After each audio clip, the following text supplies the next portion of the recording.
Bueno, es un momento muy especial porque cada vez que recordamos la Reforma Protestante, estamos recordando nuestro origen, nuestro segundo origen, porque el primer origen es el Señor, obviamente, ¿no? Pero ¿cuál es el contexto histórico?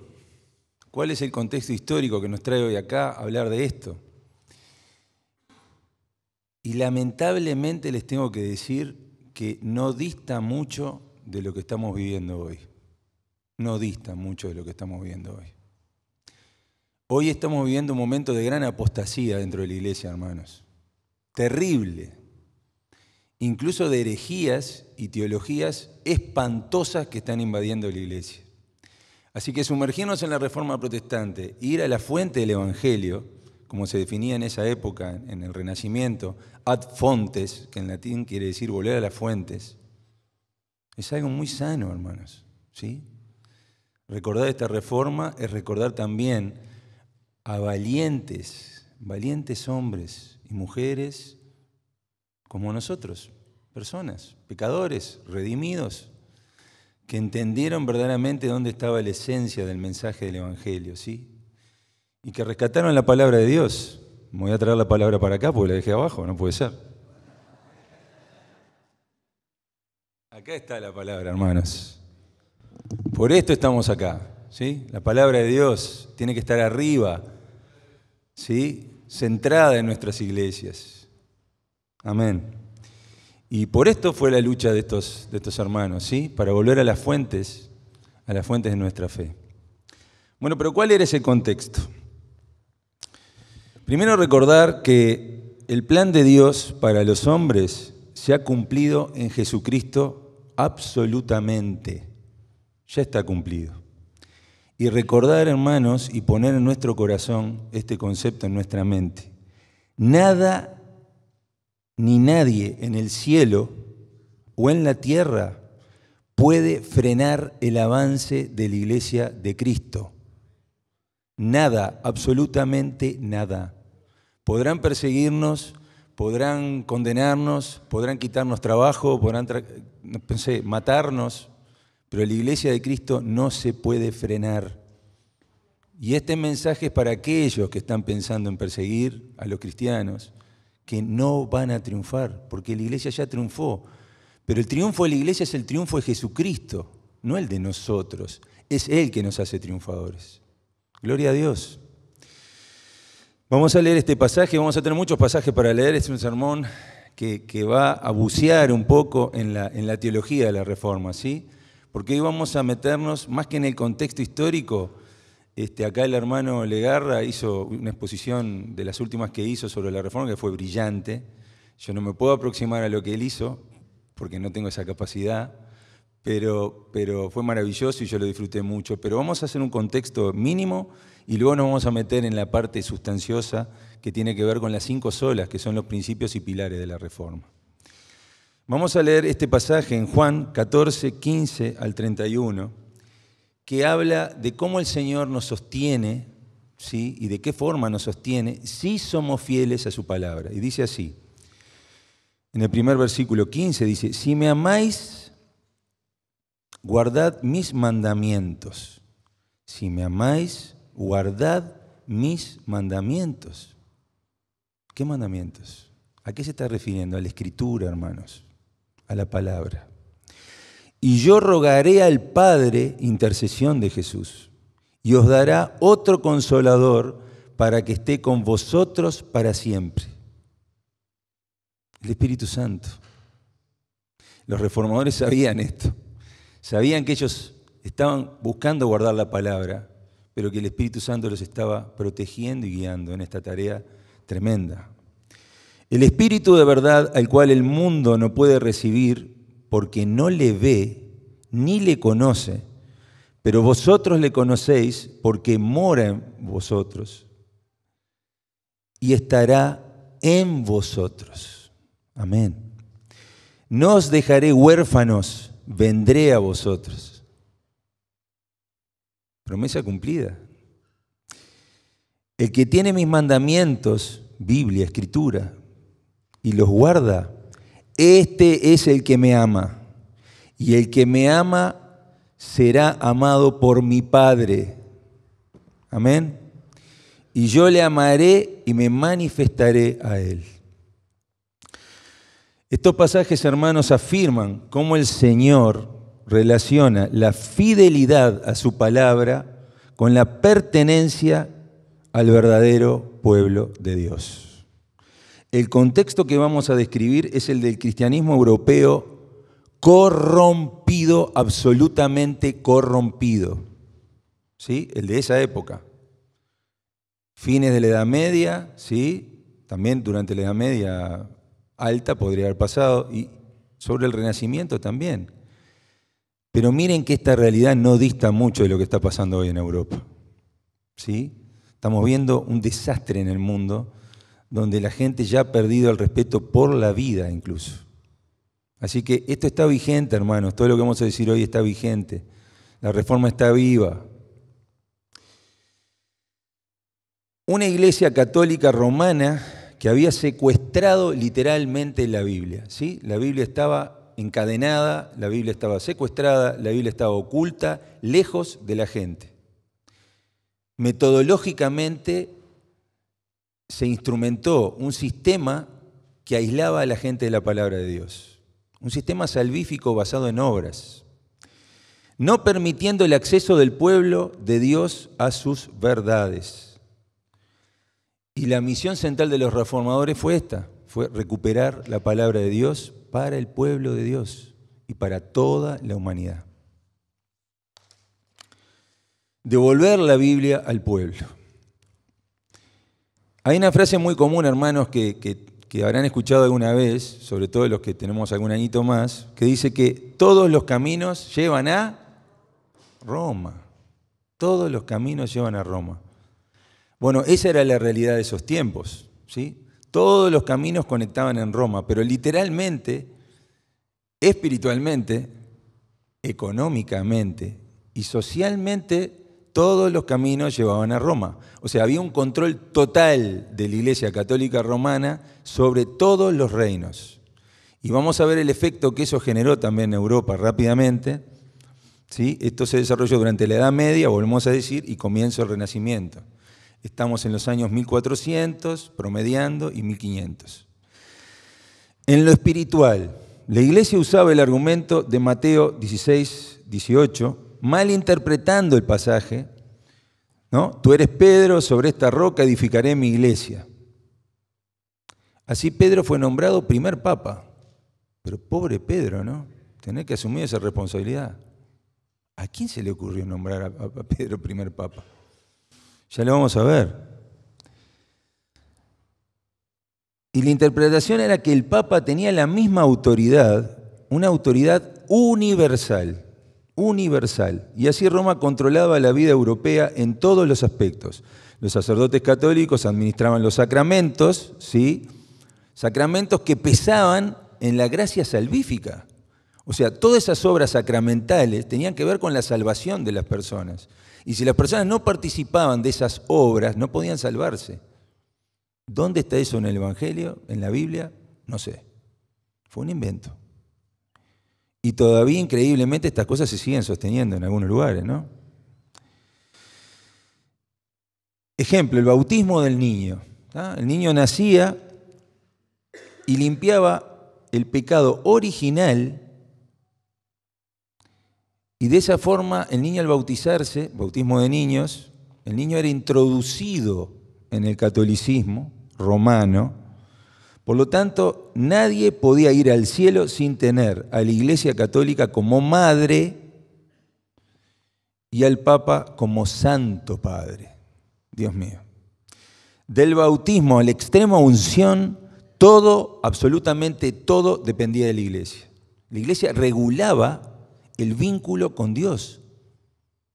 O sea, había intermediación humana. No es bíblico en absoluto, pero la Biblia estaba secuestrada. ¿Cómo nos enteramos de eso si la gente no puede leer la Biblia? ¿Sí? No había acceso a esa información. En lo económico, los papas acumulaban riqueza y poder. Como respuesta a esto, el descontento de príncipes y de la burguesía en general creciente al final de la Edad Media, el Renacimiento, veían cómo su esfuerzo se concentraba económicamente en Roma, con impuestos, ¿sí?, dádivas que la Iglesia pedía y exigía, suntuosos edificios, palacios y arte por doquier. ¿Cuántas veces vimos nosotros y admiramos el arte que se desarrolló, ¿sí?, en las catedrales, en las iglesias? Pero eso era a base del trabajo y del sistema feudal que se imponía en los reinos y los aportes de esos reinos a Roma. No era casualidad todo ese gasto, ¿sí? Así surgen, motivados por estas cuestiones, los estados nacionales. Surge un sentimiento nacional en los pueblos, ¿sí? ¿Por qué? Porque la gente quiere independizarse de Roma desde ese punto de vista. La gente quiere, y las naciones quieren ser independientes. Y así van a surgir en un largo proceso los estados nacionales. Francia, Inglaterra, Suiza. Procesos que son muy interesantes de estudiar. Ellos querían la independencia de ese centralismo romano. También hay que tener en cuenta estos aspectos acá. Al final de la Edad Media, la expansión del Imperio Otomano. Ustedes saben que los turcos y el Islam conquistaron todo el cristianismo de Oriente. Yo tengo apellido armenio, vengo de una familia armenia y sé muy bien lo que fue la conquista del Islam sobre los pueblos cristianos de Oriente. Y les puedo asegurar que no fue una cosa pacífica. Fue brutal, muy similar a las cosas que vemos hoy que pasan y que el Islam radical aplica en todas partes del mundo. Así que los cristianos fueron brutalmente aplastados y el imperio bizantino, que tenía su capital en Constantinopla, cayó. ¿Eso qué hizo? Hizo que la cultura, toda la riqueza intelectual que estaba concentrada en Bizancio, migrara ¿hacia dónde? Hacia Europa, hacia el cristianismo europeo. Y eso generó un impulso, ¿sí?, un impulso y una vocación de la gente de estudiar la antigüedad. Lo que decíamos al principio, ad fontes, volver a las fuentes. Pero no solamente desde el punto de vista del humanismo griego, sino también desde el punto de vista de buscar las escrituras originales del cristianismo, donde había grandes problemas. Primero, que la traducción de la Biblia que en aquel momento circulaba, católica, la Vulgata latina, tenía muchísimos errores. Algunos de ellos que son errores hasta podríamos decir intencionales. O sea, habían tergiversado la escritura para justificar determinadas doctrinas. Gravísimo. Pero cuando se volvió a las fuentes y se volvió a las traducciones griegas más antiguas, ¿qué encontraron los estudiosos, teólogos, reformados? Que esto había sido alterado, ¿no? Muy grave. Y gracias a la invención de Gutenberg empezó un impulso de publicar, imprimir estudios bíblicos, teológicos muy acertados, y la Biblia masivamente a toda la población y la alfabetización masiva también de las poblaciones del norte de Europa. Había un documento que se llamaba la Donación de Constantino, ¿sí? La Donación de Constantino básicamente era un documento que se le atribuía al emperador Constantino, el fundador del cristianismo romano, ¿sí?, de la Iglesia Católica. Un documento que Constantino le otorgó al Papa Silvestre I, en el cual el papado tenía autoridad y poder sobre todas las naciones. Se le otorgaba al papado poder y autoridad sobre todas las naciones. Lorenzo Valla, que era un humanista de esos años y un investigador, que investigó las escrituras también y encontró grandes hallazgos muy interesantes, encontró que este documento estaba escrito en latín, pero en un latín moderno, que no coincidía con el latín de la época de Constantino. O sea, el documento de la autoridad universal del Papa concedido por Constantino era falso. Falso, hermanos. Qué espantoso.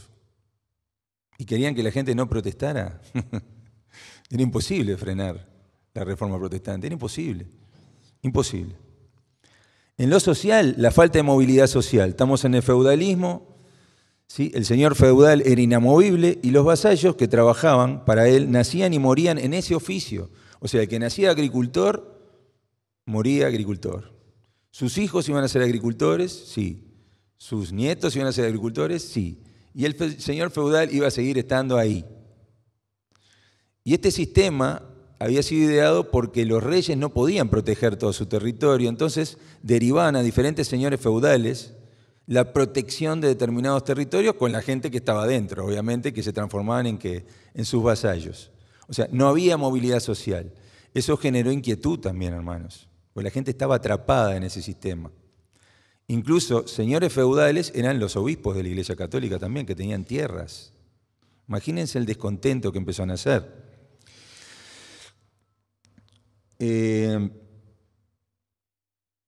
Bueno, también los manuscritos de los padres de la Iglesia, por ejemplo, acá tenemos que nombrar a un erudito católico, no fue protestante, que se llamaba Erasmo de Rotterdam, que en 1516 publica la traducción de la Biblia al griego, ¿sí?, de manuscritos originales, el Nuevo Testamento. 1516 fue un año antes de que Lutero publicara sus tesis, sus 95 tesis en Wittenberg. O sea, qué cerca que estaban, ¿no? Dense cuenta que había todo un movimiento en diferentes lugares del mundo para tratar de revertir esta situación. Las respuestas vinieron a través de hombres a quien Dios dio valentía. Y los vamos a nombrar rápidamente, porque no vamos a entrar a hablar de ellos, porque no nos da el tiempo. Wycliffe en Inglaterra, Jan Hus, me tengo un poco en Jan Hus porque fue verdaderamente un mártir. Y Jan Hus fue el que realmente se la jugó por la Escritura y murió en la hoguera. Hay un monumento de él en Praga, en la República Checa, que recuerda a este mártir y a este brillante teólogo, Jan Hus. Luego Martín Lutero, Zwinglio en Suiza, Calvino, brillante teólogo, Bullinger, que fue el sucesor de Zwinglio. Bueno, y así la lista es enorme, hermanos, son cientos de reformadores, no es uno solo, no es uno solo. Fueron parte del movimiento teológico más brillante de la historia de la humanidad. Y esto hay que entenderlo. La Reforma representó el estudio de la palabra de Dios, pero no fue solamente el rescate, fue la creación de análisis teológico más excelente de la historia del cristianismo. De la historia del cristianismo.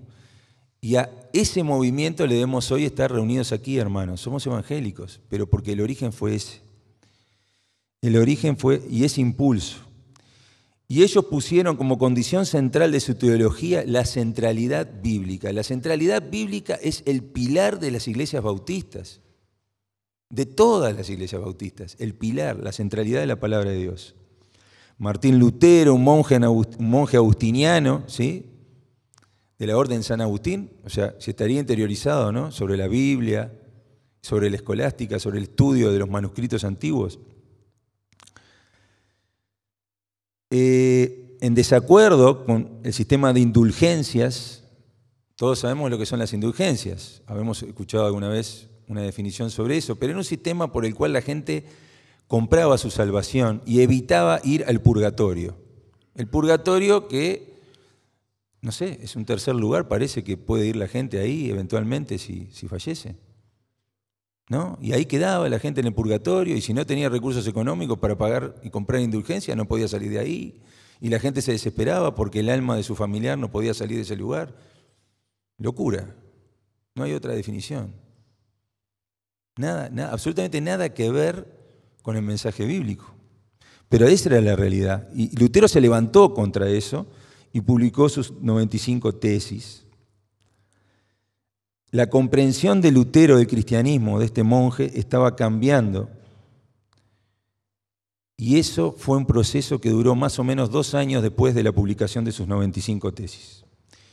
En 1520 Lutero es llevado a Worms. Podemos poner, si quieren, la imagen de Lutero en Worms. La ciudad de Worms básicamente era la ciudad destino de una asamblea que se daba ahí. Ustedes van a escuchar el término dieta. Básicamente es una asamblea que estaba dirigida por el emperador de la época, que era un hombre muy poderoso, y príncipes y autoridades de la Iglesia Católica. Y Lutero fue puesto ahí, ¿sí?, el pobre Lutero ahí, y acusado, ¿sí?, con el peso de lo que se le venía arriba, que sin duda iba a ser ¿qué? Su condenación. Lo querían linchar a Lutero, lo querían matar. ¿Por qué? Porque Lutero estaba rompiendo todo el sistema estructural de la época. ¿Sí? Y Lutero lo que hizo fue apegarse a la palabra de Dios y exigió que si se le contradecía doctrinalmente fuera con la palabra de Dios. Fue valiente. Lutero se acordó de Jan Hus en ese momento, que había muerto en la hoguera, pero por inspiración y compañía del Espíritu Santo, sin duda, ¿no? Fue protegido y él pudo llevar adelante su reforma. ¿En qué creyó Lutero, hermanos? ¿En qué creyeron los reformadores? ¿En qué creyeron? ¿En qué creían estos reformadores? ¿Cuál fue el resultado de sus brillantes investigaciones teológicas? Y ahí tenemos que introducirnos en los pilares de la Reforma Protestante, que son 5, ¿sí? Todos lo habrán escuchado alguna vez. En latín, ¿sí? Se nombraban sola, que quiere decir solamente esto. Y esto es importante. Guárdense este concepto, solamente esto. Porque nosotros vamos a ver que hay otras instituciones, iglesias cristianas, que no dicen solamente esto. Dicen esto, esto y esto. ¿Sí? Por ejemplo, escritura, magisterio, tradición. Y escritura, magisterio y tradición se influencian mutuamente porque la escritura no alcanza, entonces precisa la intervención del hombre. Bueno, el concepto de la Reforma Protestante es que no. La escritura se auto-autentica, se defiende porque es inspirada por el Espíritu Santo. Entonces, sola escritura, sola gracia. Y acá vamos a rescatar el concepto de la gracia verdaderamente, que es solus Christus, solo Cristo, solamente Cristo. Cristo es suficiente. Sola fide, la fe. La fe. La fe es muy importante, hermanos, en función de la gracia. Y soli Deo gloria. Ahí decía Bertán, soli Deo gloria. Soli Deo gloria es la conclusión de estas 4 solas, de estas 4 solamente que vienen antes. Hay un teólogo, Joel Beeke, ¿sí? Que es contemporáneo, que dice que las 5 solas son el grito de batalla de los reformadores y solamente esto es la palabra clave. Solamente esto es lo que defendemos conceptualmente los evangélicos, ¿sí? Los católicos creen en la Escritura, no en sola la Escritura. ¿Creen en la Escritura? Sí, claro. Creen en la Escritura, pero no solamente la Escritura, sino Escritura más tradición. Y la tradición viene de los hombres. Perfecto, ahí dijo un hermano, hombres. Fue presentada primero por Jan Hus como precursor de la Reforma y él les dijo a sus opositores, muéstrenmelo en las Escrituras y no me voy a retractar. ¿Y cuál fue la consecuencia? Le prendieron fuego. Lo incendiaron, le prendieron fuego, lo quemaron vivo. Y ahí comienza el concepto de sola escritura, empieza con Jan Hus. Estos son luego de siglos de reflexión teológica los 5 puntos que todos los evangélicos abrazamos hoy. Sola escritura. Y va a ser largo este sermón, parece. Adri me dice, no te extiendas mucho, me dice mi señora, pero es que es casi imposible. Sumergirnos en la Reforma implica ver toda la riqueza que hay aquí, ¿sí? Sola Escritura, el regreso a la Biblia es el primer pilar teológico de la Reforma. Implicaba un choque frontal con las enseñanzas de la Iglesia Católica que defendía Biblia y tradición. Y la interpretación de ambas quedaba a cargo solo del Papa. Mateo 5, 17 a 18 nos dice, Mateo 5, 17 a 18 nos dice, no penséis que he venido para abrogar la ley o los profetas. No he venido para abrogar, sino para cumplir. para cumplir. Jesús mismo se ata a las Escrituras. Jesús mismo se ata a las Escrituras, hermanos. Él le está dando autoridad. Y vamos a ver qué autoridad que le daba. La Biblia es nuestra suprema norma de fe y conducta. Eso lo han escuchado muchas veces porque está en las confesiones. En la confesión de Westminster, que es la confesión presbiteriana, en la confesión de Londres, que es la confesión bautista, y en tantas otras confesiones que hay tan importantes. La Biblia es nuestra suprema norma de fe y conducta. Eso significa que anulamos las confesiones de fe, anulamos los credos, anulamos los buenos libros. No, quédate tranquilo, Aldo, no sé dónde está Aldo, acá. No anulamos los libros. ¿Qué quiere decir? Que toda esa buena información, ¿sí? Y esa tradición, y hay tradiciones que son muy buenas, pero muy buenas, no las anulamos. Pero necesariamente esas tradiciones tienen que pasar por el filtro de la Escritura, ¿sí? La Escritura es la norma máxima, por lo tanto sometemos nuestro criterio a la Escritura y todas esas cosas buenas tienen que pasar por ahí para ser probadas, a ver si tienen validez o no, ¿sí? Hacía un decreto papal en la época, Lutero, ¿qué hacía? Miraba el decreto papal y decía, a ver, ¿es correcto lo que este hombre dice? Vamos a compararlo en las Escrituras. Y ahí se dio cuenta que no había mucha coincidencia. Entonces, por eso él criticaba. No porque fuera un criticón o un protestón del grupo de los protestantes. No, porque era una persona coherente. Fe y razón. Una persona que analizaba las cosas desde una óptica cristiana. Si hay un conflicto, por ejemplo, en este caso ese decreto podía ser, o si un pastor, predicador o cualquiera de nosotros dice algo en contra de lo que la Escritura dice, no podemos decir amén, hermanos. Si hay algo que yo estoy diciendo acá, o que ustedes dicen ahí, o en cualquier lugar, que no coincide con la Escritura, no podemos decir amén como que es algo de Dios. Porque la Escritura es la suprema norma de fe y a través de ella juzgamos, ¿sí?, la realidad. Juzgamos todo, hermanos. La Escritura por arriba de todo. Vamos a Mateo 15, 1 al 6, y acá vamos a ejemplificar esto. Este pasaje es importante, porque habla de la tradición y la postura de Jesús frente a esto. Dice así en el Mateo 15, del 1 al 6. Entonces, se acercaron a Jesús ciertos escribas y fariseos de Jerusalén, diciendo...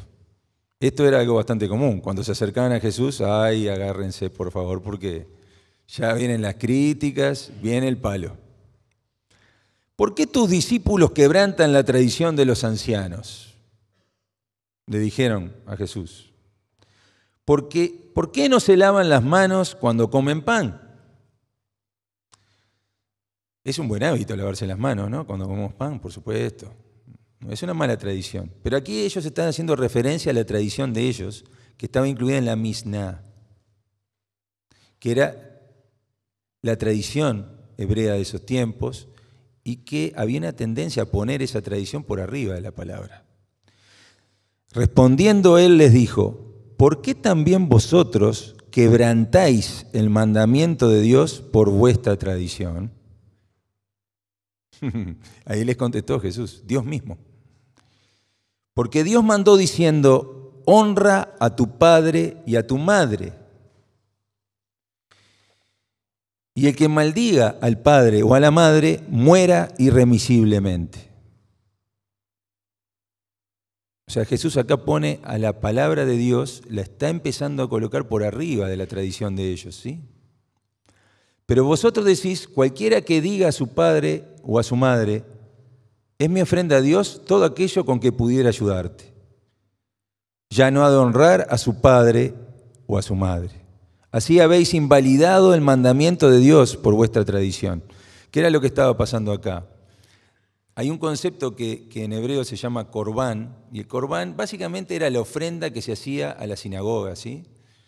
Ofrendar no está mal, hermanos, para nada. Pero con el argumento de la ofrenda, los hijos, ¿qué hacían? Esquivaban la obligación de cuidar a sus padres, de honrar a sus padres.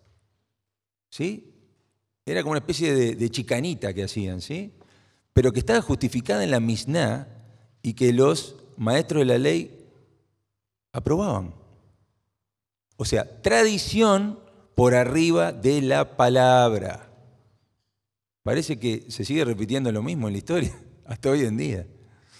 Es increíble, ¿no? Pero qué verdad que encierra esto. Pero aquí lo importante es que el Señor pone la palabra por arriba de la tradición. La pone Él, Jesucristo. Jesucristo en las Escrituras toma esa decisión. Es Dios mismo que pone la Escritura por arriba de la tradición. En este pasaje Jesús contrasta la tradición humana, Misná, con el valor primordial de la Biblia. Había tradiciones, como lavarse las manos antes de comer, que no es algo malo, es una buena tradición. Ahora, el problema es cuando la tradición va en contra de lo que la ley dice. Por ejemplo, los fariseos defendían la tradición esta de la Misná por sobre la Escritura. Vamos al pasaje de Timoteo, 1 Timoteo 5:4. 1 Timoteo 5:4, que respalda esto también. Dice, pero si alguna viuda tiene hijos o nietos, aprendan estos primero a ser piadosos para con su familia y a recompensar a sus padres, porque esto es lo bueno y agradable delante de Dios. También está priorizando el mandamiento, ¿sí? Hay una responsabilidad que respalda esto que Jesús estaba diciendo. No es casualidad.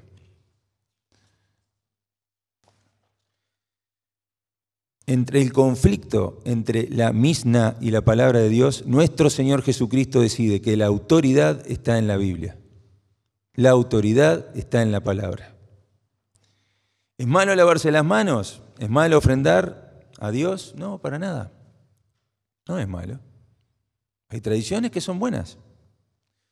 Pero si hay un conflicto entre Corbán y la tradición de hombres y la palabra de Dios inspirada, gana la palabra por goleada, hermano. Gana la palabra por goleada. Aplastante. ¿Sí? No estamos en contra de ciertas tradiciones, pero no podemos y no debemos aceptar tradiciones que contradigan la palabra de Dios. Damos gracias a Dios por los grandes teólogos y escritores, ¿sí? Lutero, Calvino, Spurgeon, Martin Lloyd-Jones, y la lista es enorme, son cientos. Ninguno de ellos son la palabra de Dios. Ninguno. Gracias damos por todos estos ministerios, ¿sí? Pero no anulan ni una parte de la Biblia, ya que todas las partes de la Biblia son inspiradas. Podemos resumir las características de la sola Escritura para los reformadores en 3 puntos: autoridad de la Biblia, infalibilidad e inerrancia bíblica y poder de la palabra de Dios. La autoridad de la Biblia, única para la vida práctica y para la fe. Autoridad absoluta, no derivada. Es Dios hablando. Y hay un dicho de John Piper, del teólogo cristiano, que dice, si quieres escuchar hablar a Dios, lee la Biblia en voz alta. Si quieres escuchar hablar a Dios, lee la Biblia en voz alta. Qué precioso, ¿no? Qué simple. Por eso, en las iglesias bautistas nos esforzamos para que la iglesia esté bajo la autoridad de la Escritura, hermanos. Ahí se expresa la cabeza de la iglesia, que es Jesucristo, y este es el distintivo más importante de las iglesias bautistas. Infalibilidad e inerrancia bíblica. ¿Qué quiere decir esto? La Biblia no contiene errores. La Biblia no contiene errores. Toda la Escritura, leemos en Timoteo, en 2 de Timoteo 3:16, este pasaje ya lo conocemos. Vamos a leerlo rápido porque ya lo conocemos. Toda la Escritura es inspirada por Dios y útil para enseñar, para redarguir, para corregir, para instruir en justicia, a fin de que el hombre, con esa finalidad, sea perfecto, enteramente preparado para toda buena obra, para poner en práctica en su vida. También en 2 de Pedro 1, 20 al 21, Pedro habla de la autoridad de la Biblia, que es inspirada por Dios y no por los hombres. Hay una sola cosa en esta vida, hermanos, que es inerrante, y es la Sagrada Escritura. Más tarde, los posreformadores desarrollan más tarde el concepto en la Confesión de Westminster, que la Escritura es lo único que puede atar la conciencia del creyente. Se autentica a sí misma, se autodefiende. La Escritura, todos sabemos muy bien, que se explica a sí misma y se defiende a sí misma. ¿Por qué? Porque es Dios mismo hablando. El Espíritu Santo inspiró personas que escribieron por inspiración divina y es verdad revelada. Y tiene esa capacidad la Escritura, se autoautentica. Y el expositor verdadero en la Biblia, el expositor verdadero de la Biblia es el Espíritu Santo y no la iglesia que autentica la Biblia. La autentica el Espíritu Santo, hermanos, cuando la leemos. No precisa de nosotros. Por eso es palabra de Dios. Amén. Gloria a Dios. Amén. La Biblia testifica de sí misma y el Espíritu Santo toma este testimonio y lo pone en el corazón de cada creyente. Por eso este libro es diferente a cualquier otro libro. Los libros transmiten, ¿qué cosa transmiten los libros? ¿Qué transmite un libro? ¿Qué cosa? Sí, podríamos decir básicamente información también, ¿no? Información.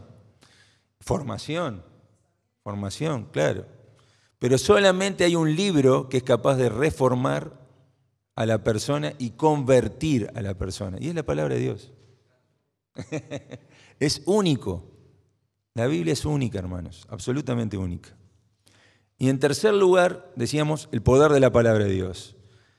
¿Por qué? Porque al haber sido inspirada por el Espíritu Santo es capaz de convertir a las personas. Un libro que puede conformarnos a la imagen de Cristo. Un libro que puede conformarnos a la imagen de Cristo. Y vamos a ver que esto es esencial, que cuando Dios nos mira, no vea a Aram acá o cualquier hermano en su lugar, sino que vea a Cristo en nuestro lugar. Y esa es la base de la justificación también. La sola Escritura es el principio formal de la Reforma, porque toda la teología es desarrollada en base a ella del protestantismo.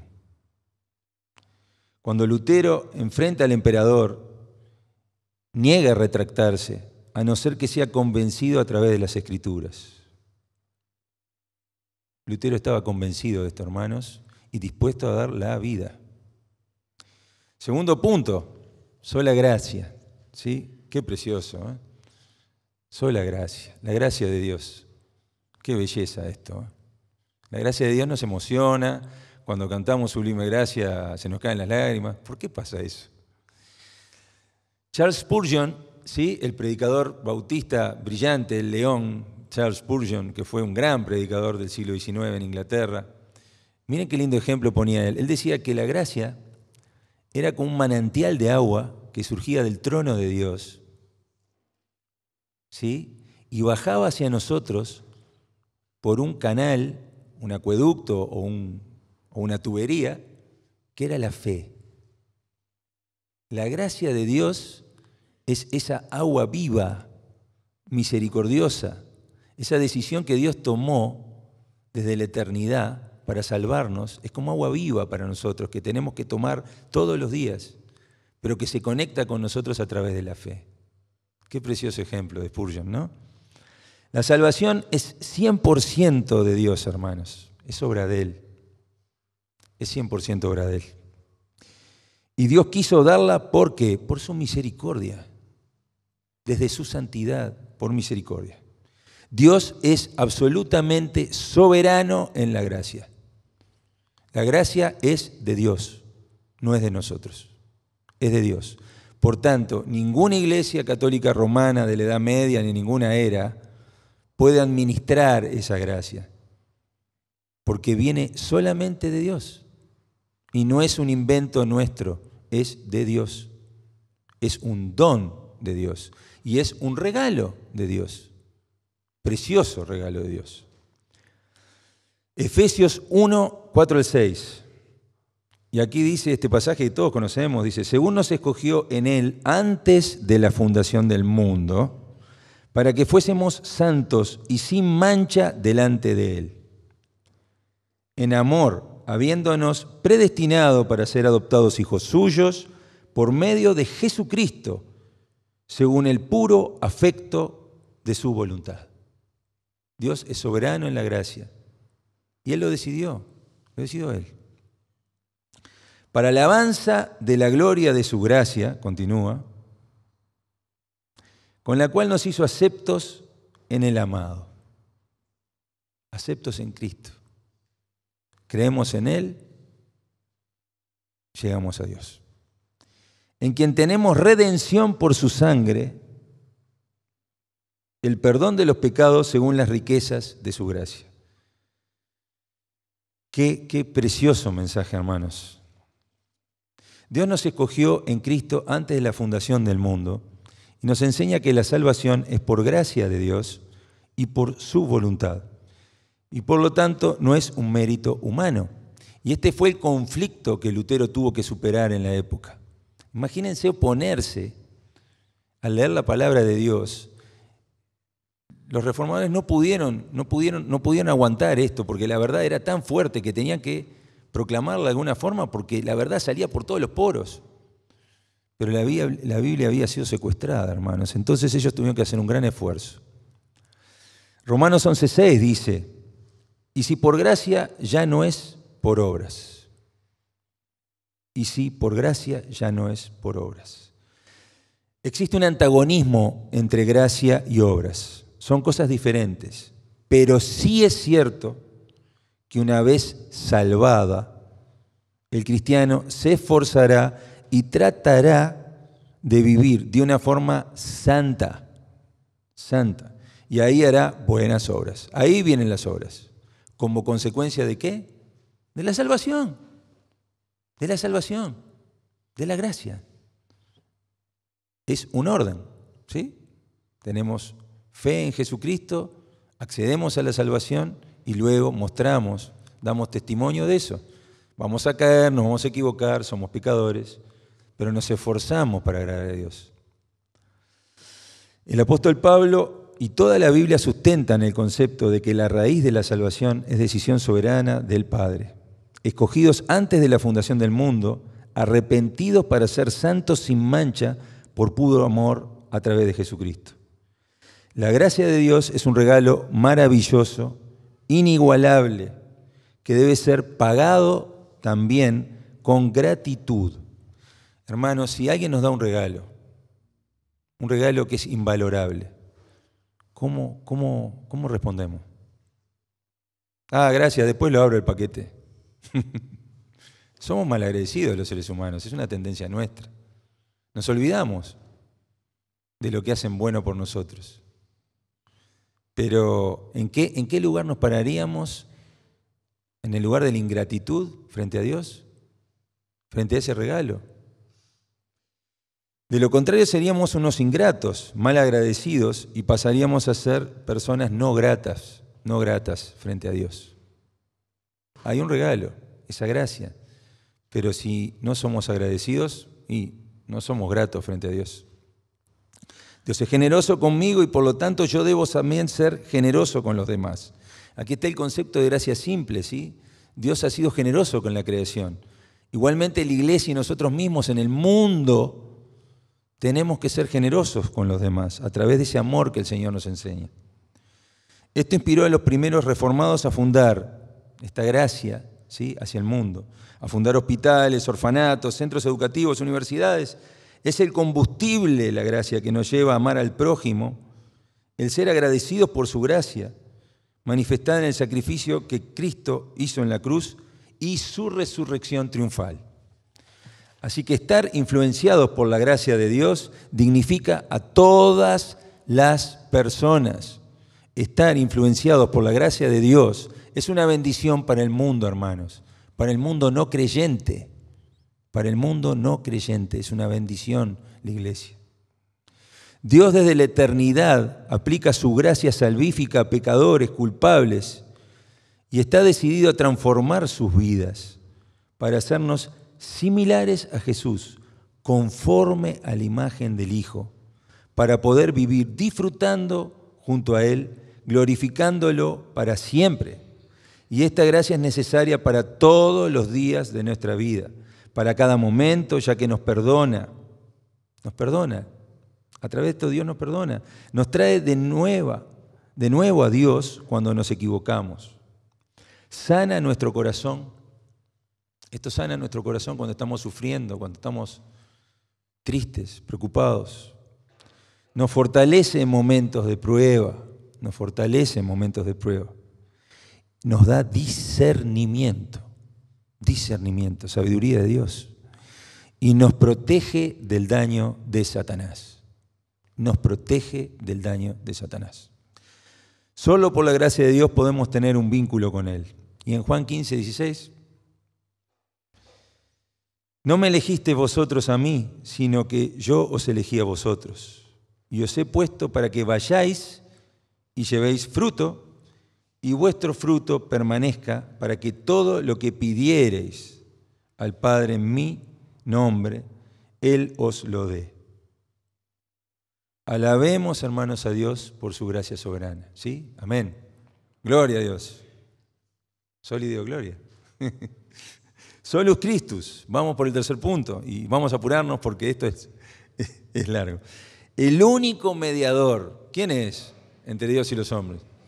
Jesucristo. Sí, así es. No era lo que pasaba en esa época. Había mediadores humanos y siguen existiendo esos mediadores y siguen apareciendo teologías dentro de la iglesia evangélica, como la teología de la prosperidad, la confesión positiva, que realmente han destruido a la iglesia evangélica por adentro. Pero sabemos que el único mediador entre Dios y los hombres es Jesucristo. Segunda de Corintios 5:21. Al que no conoció pecado por nosotros lo hizo pecado, para que nosotros fuésemos hechos justicia de Dios en Él. Él es el único camino a Dios. En el contexto de la Reforma, el Papa, como vicario de Dios, vice-Dios, era el pontífice. Vicario, vice-Dios. O sea, como si yo fuera presidente de un club de fútbol y te hay un vicepresidente.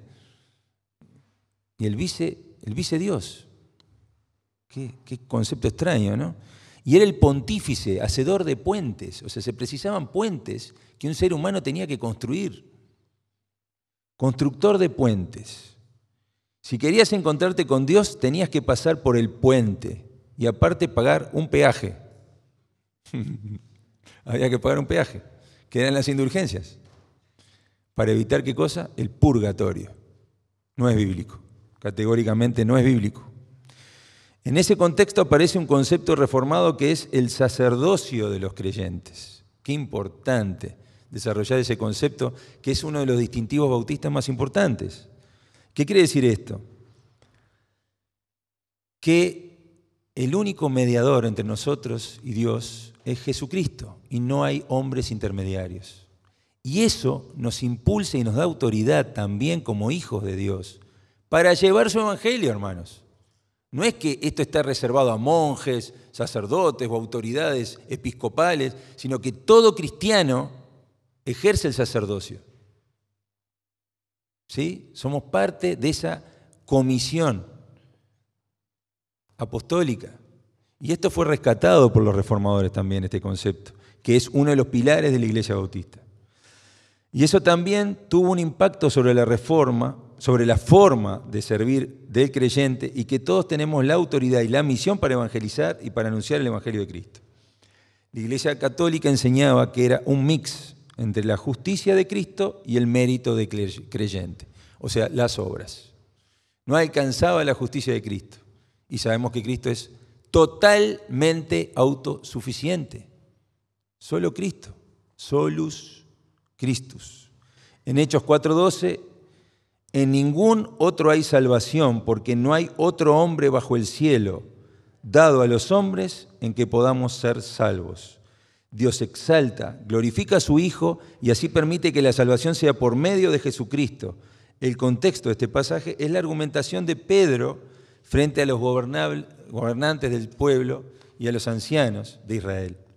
Y explica cómo Jesús es el único Salvador y más que un mero hombre. Jesús es el Salvador, totalmente autosuficiente. Él alcanza. Cristo es todo suficiente. Dije autosuficiente también, pero es todo suficiente. Dios mismo, todo suficiente. Para perdonar nuestros pecados no hace falta añadir absolutamente nada. Dice Martin Lloyd-Jones, en Cristo hemos ganado más que lo que perdimos en Adán. En Adán perdimos nuestra neutralidad frente a Dios. Cristo nos devuelve a ese estado frente a Dios. Y aún más, nos da la justicia positiva por mérito de Jesucristo en la cruz y su resurrección. Así podemos acceder a la vida eterna, no por nuestro mérito,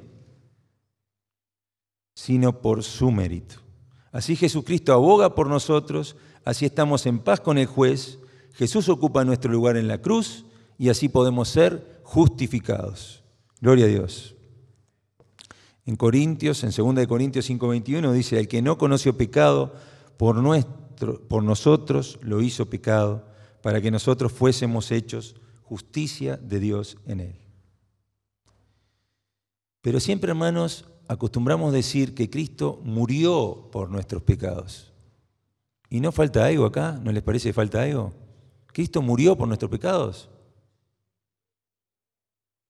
Resucitó también. ¿Y no falta algo? Cristo vivió por nosotros. Dios mismo se encarnó y vino a cumplir la tarea que nosotros no podemos cumplir, que es vivir una vida santa, con obras perfectas, absolutamente santa. Tuvo que venir Él a cumplir esa vida del hombre perfecto que Adán no pudo, pero Él sí pudo, porque Él es Dios.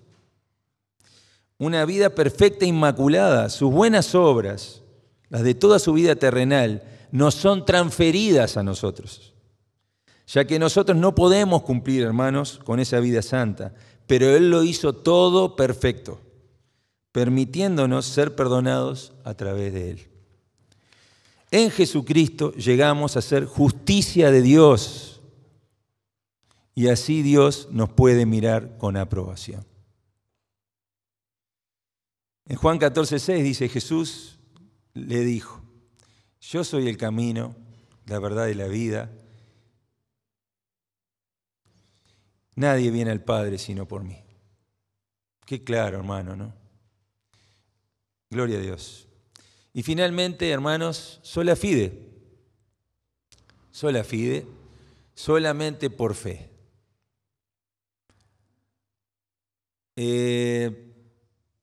Somos salvos por gracia a través de la fe. Recuerden esa pinturita, ese concepto de Spurgeon, ¿no? Del manantial de agua que es canalizado por la fe, ¿sí? Como un acueducto, la fe que conecta con el manantial de agua viva, que es la gracia. Sola fide es el principio material de la Reforma. Y esta fe es motivada en nosotros, ¿por quién? Por el Espíritu Santo. Él es el motivador de la fe. O sea que ya dijimos, sola Escritura, palabra inspirada por Dios, ¿sí? Sola gracia, ¿sí? Solus Christus. Y ahora sola fide. Los 4 puntos, hermanos, son de Dios. Los 4 puntos son obra de Dios. No nos atribuimos ningún tipo de mérito en esto, definitivamente. Y esa fue la conclusión de los reformados, lo que llamamos reformados. Hoy estamos mostrando la Reforma y sus entrañas teológicas, ¿sí? Sola fide se manifiesta también en las 95 tesis de Lutero. Y uno dice, bueno, pero las 95 tesis de Lutero, en ese momento Lutero no estaba muy claro, dicen muchos autores. Es cierto, él estaba yendo contra las indulgencias en realidad ahí. Pero todas esas tesis son absolutamente cristocéntricas. Cristocéntricas. Cristo estaba en el centro de ese mensaje. Y 6 años después de esas tesis de Lutero, en 1523, Zwinglio, el reformador suizo, uno de los reformadores suizos, también elabora sus tesis. Y él afirmaba con mucha fuerza, solo la fe en Cristo salva. Todos llegaban a la misma conclusión al estudiar la palabra de Dios. ¿Sí? Romanos 1:17, porque en el Evangelio la justicia de Dios se revela por fe y para fe, como está escrito, mas el justo por fe vivirá. Mas el justo por fe vivirá. Gloria a Dios, hermanos. En el contexto de este pasaje, la justicia de Dios es Jesucristo y ella se revela por fe y para fe. Romanos 5:1, justificados pues por la fe, tenemos paz para con Dios por medio de nuestro Señor Jesucristo. Amén. Romanos 3:27, ¿dónde pues está la jactancia? Queda excluida. ¿Por cuál ley? ¿Por la ley de las obras? ¿Por la ley de las obras? No, sino por la ley de la fe. Siempre el ser humano ha tenido el concepto de que ser buena persona, ¿sí? Buena persona, no hacer daño a los demás, no robar. Este tipo es re buena gente. Che, qué buena gente, fulanito. Y sí, apariencia de buena gente tenemos todos, pero en el fondo sabemos que somos unos pecadores complicaditos y que precisamos de esa gracia de Dios para salvarnos, ¿no? Pero ese es el concepto que hay en el mundo. Este tipo es re buena gente. Y eso es suficiente para obtener el favor de Dios. ¿Y cuántas denominaciones cristianas sostienen esto? ¿Esto es suficiente para obtener el favor de Dios? No. No. Sola fide.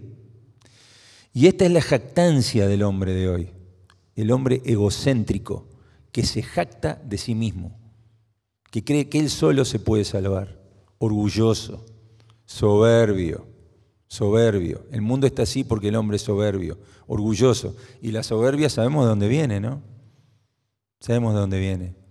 En Génesis, ahí en los primeros capítulos, algo pasó con eso.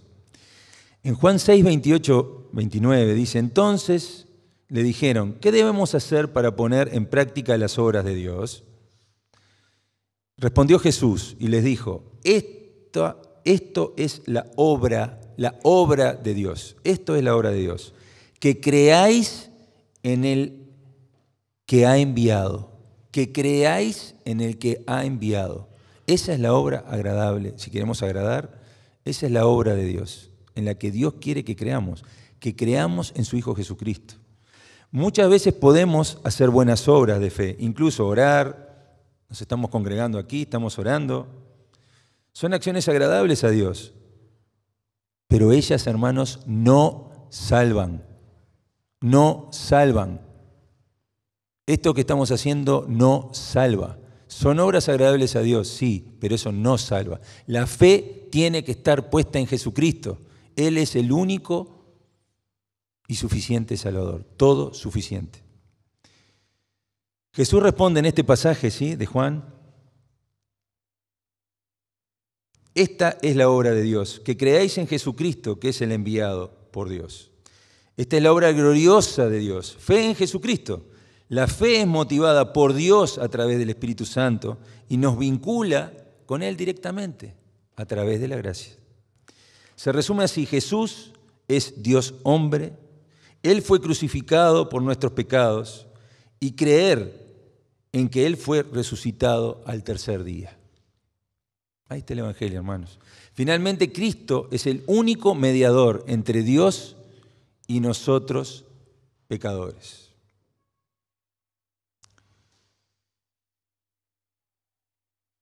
Gloria a Dios, hermanos.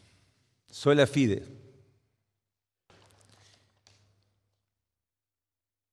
La fe que justifica nunca está sola también, hermanos. Y esto va específicamente para aquellos hermanos y hermanas que en su corazón luchan con el legalismo. Es un problema dentro de la iglesia, hermanos. Luchar con el legalismo es un problema de la iglesia. Ay, tengo que hacer esto, y si no hago esto no tengo salvación. No es así, hermanos, es por fe. Pero obviamente, como dice nuestro hermano Santiago en la palabra de Dios, la fe sin obras está muerta. O sea que tiene que haber obras, en segundo término, ¿como qué? Como muestra y testimonio de nuestra fe. De hombres imperfectos, obviamente, obras de hombres imperfectos. No son las obras que Jesús cumplió perfectamente, esas son las que nos permiten salvarnos. Pero nosotros tenemos que esforzarnos también en ese sentido. Y Santiago habla de ese tema. Y no hay conflicto entre Santiago y Pablo, lo aclaro por las dudas, si van a algún pasaje y entran en conflicto, se explica perfectamente, la palabra de Dios se auto-autentica. ¿Sí? Por ejemplo, Abraham tuvo fe, Abraham creyó. Primero Abraham tuvo fe, confió en Dios. Y luego sus obras hablaban de su fe en el Señor, las de Abraham. Su circuncisión, que era un acto externo de obediencia a Dios, fue consecuencia de su fe que primero fue puesta en Dios. O sea, hay un orden, fe y después obras. Las obras vienen después y no son salvíficas. No son salvíficas. Pablo habla de la justificación frente a Dios y Santiago habla de la justificación frente a los hombres. De las obras que muestran quiénes somos. ¿Sí? Y es importante, claro que es importante, pero no salva. Hay relación entre fe y obras, pero las obras son consecuencia de la fe. El justo por fe vivirá. Gloria a Dios, hermanos. Y finalmente, Soli Deo Gloria. Soli Deo Gloria. Y acá no me quiero emocionar porque cuando pienso en esto me emociono. Porque la obra de Dios, la obra de Dios es tan perfecta. Y desde la eternidad Él diseñó todas estas cosas. Que lo único que nos queda por decir es Soli Deo Gloria. La gloria es toda del Señor. Todo es para Él. Qué amoroso el Señor. Qué potente, qué fuerte, qué omnipresente que es en todo sentido. Y leemos aquí en Romanos 11:36, ¿sí? Porque de Él y por Él y para Él son todas las cosas. A Él sea la gloria por los siglos. Amén. Amén, a Él sea la gloria. En los años de la Reforma, los reformadores entendieron que la ostentación no tiene nada que ver con la ética del Evangelio. Era lo que ponía en práctica en la época de la Iglesia Católica, la ostentación, el acúmulo de riqueza. El Evangelio de Cristo, hermanos, es humildad. El Evangelio de Cristo es humildad, sencillez y amor al prójimo. Humildad, sencillez, amor al prójimo. Esto generó una crítica fuerte hacia el papado y es totalmente justificable. Totalmente justificable. Los hermanos católicos cuando escuchan esto, y les llamo hermanos porque tengo amigos católicos que amo profundamente, con los que discrepo, obviamente en estas cosas, pero los amo. Tienen que darse cuenta de estas cosas, hermanos, y corregir la dirección de su fe. Lamentablemente no tienen otra alternativa. La Reforma ya tiene más de 500 años, hermanos. Y esto generó una fuerte crítica. El clero estaba rodeado de lujo y ostentación. No es el Evangelio de Cristo. Solo Dios merece la gloria, fue lo que proclamaban los reformadores. Solo Dios merece la gloria. Solo Dios, ninguna autoridad terrenal, ninguna institución terrenal. Solo Dios merece la gloria. La autoridad que Cristo da a los creyentes no dependía ni depende de su dinero, ni de su ni poder político, sino del servicio que dan al prójimo y a la iglesia de Cristo. El hombre fue creado con el fin principal, ¿con qué fin, hermanos? De glorificar a Dios. El hombre fue creado con el fin principal de glorificar a Dios, ya que no hay nadie como Él. Él es el creador y diseñador de todas las cosas, y a través de la eternidad, nuestro Redentor.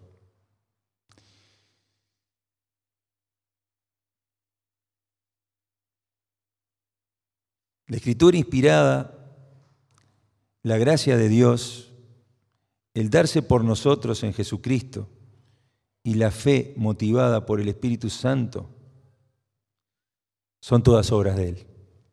son todas obras de Él. Nosotros no hicimos nada, Él hizo todo. Y eso nos lleva, hermanos, a decir con mucha fuerza hoy, verdaderamente, Soli Deo Gloria. Soli Deo Gloria. Soli Deo Gloria. Y este mensaje de hoy se titula, ¿sí? 31 de octubre de 1517, al rescate de la Iglesia de Cristo. Al rescate de la Iglesia de Cristo. Vamos a proponernos esto, ¿sí? Cuando salgamos de aquí, vamos al rescate de la Iglesia, verdadera Iglesia de Cristo. Con esto, hermanos, con esto es suficiente. Aquí está la verdad revelada por Dios y que este sea el mensaje de este domingo. Soli Deo Gloria. Vamos a orar. Padre, nos ponemos de pie, hermanos, si quieren, y oramos, damos gloria a Dios.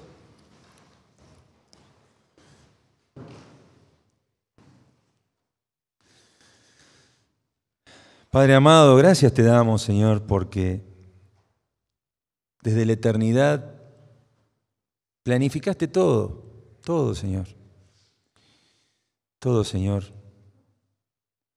La Escritura que nos diste, inspirada con tu verdad revelada en ella, inerrante, infalible. Tu gracia, Señor,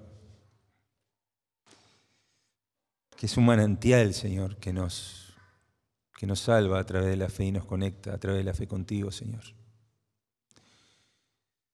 Cristo, Señor, que eres tú mismo que bajaste, Señor, en un acto de misericordia, el más grande de la historia del universo, Señor. Inigualable. La fe, Señor, que emana de ti, que nos motiva, Señor, a seguir conectados contigo a través de ese río de gracia, Señor, que viene de tu trono.